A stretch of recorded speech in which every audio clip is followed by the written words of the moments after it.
गुनाह की अगली वारदात फिरोजाबाद जिले के शिकोहाबाद क्षेत्र की है। एक तरफा प्यार में पागल युवक ने शादी का प्रस्ताव ठुकराए जाने से नाराज होकर महिला के 1.5 साल के मासूम बच्चे की बेरहमी से हत्या कर दी। आरोपी बच्चे को टॉफी दिलाने के बहाने अपने साथ ले गया और सुनसान गली में उसे कई बार पटका, जिससे कि मौत हो गई। घटना का सीसीटीवी फुटेज सामने आया और जब ये फुटेज सामने आया तो उसमें साफ दिखा कि आरोपी बच्चे को किस तरह से बेदर्दी से जमीन पर पटक रहा है। इस वारदात का सीसीटीवी जब वायरल हुआ तो जिसने देखा उसे विश्वास नहीं हुआ कि क्या एक आदमी, एक सन की आशिक इतना पागल हो सकता है, इतना निर्मम हो सकता है कि वो 1.5 साल के बच्चे की जान इस तरह से ले ले।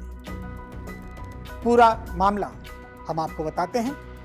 ये मामला थाना अदाव क्षेत्र के बामाई गांव का है। यहाँ पर पिंकी अपनी बेटी रति और 1.5 वर्षीय नाती आरव के साथ यादव कॉलोनी में अपनी सहेली पुष्पलता पाठक पास रहती थी।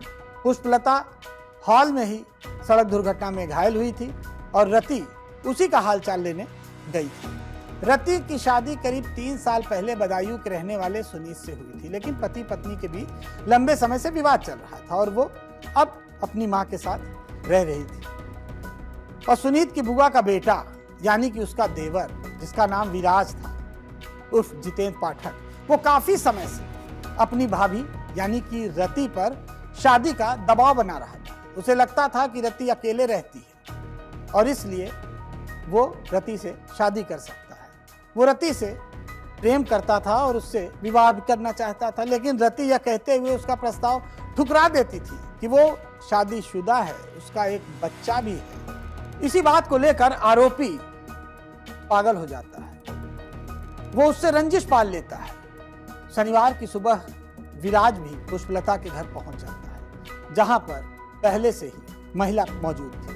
परिवार के लोगों के अनुसार उसने आरव को टॉफी दिलाने के बहाने अपने साथ लिया। कुछ दूर सुनसान जगह पर वो लेकर उस बच्चे को पहुंचता है और उसने मासूम को कई बार जमीन पर पटका और गंभीर चोट लगने से उस बच्चे की मौत हो गई। ये सीसीटीवी बहुत वायरल है। इसके बाद आरोपी बच्चे को बाहर छोड़कर फरार हो जाता है। परिजन तुरंत बच्चे को लेकर अस्पताल पहुंचते हैं, जहां डॉक्टर उसे मृत घोषित कर देते हैं। इसके बाद पुलिस को सूचना दी जाती है। पुलिस मौके पर पहुंचती है, जांच शुरू होती है।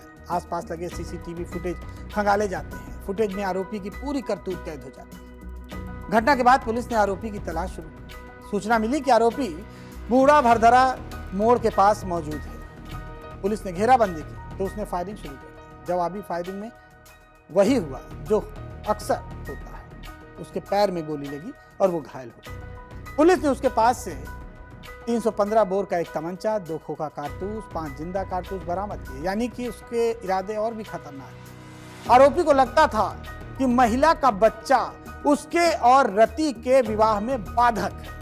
इसी मानसिकता और गुस्से के कारण उसने इस जघन्य वारदात को अंजाम दिया। जिस बच्चे को उसने मारा, आखिर उसका क्या कसूर था? घायल आरोपी का जिला अस्पताल में उपचार के बाद फिलहाल जेल भेज दिया गया। उसका एक वीडियो भी वायरल हुआ जिसमें वो पानी मांग रहा था, लेकिन उसे कोई पानी नहीं दे रहा था। फिलहाल इस घटना से पूरे इलाके में दहशत और शोक का माहौल है। तो देखा आपने कि किस तरह से एक पागल और सनकी प्रेमी ने एक मासूम बच्चे की जान सिर्फ इसलिए ले ली क्योंकि वो उसकी मां से प्यार करता था और रिश्ते में देवर था। तो इसीलिए मैं कहता हूं कि गुनहगार की कोई शक्ल नहीं होती, वो किसी भी शक्ल सूरत में, किसी भी रिश्ते में, नातेदारी में आपके आसपास ही होते हैं। बस जरूरत है उन्हें पहचानने की और वक्त रहते ऐसे लोगों से दूरी बनाने की।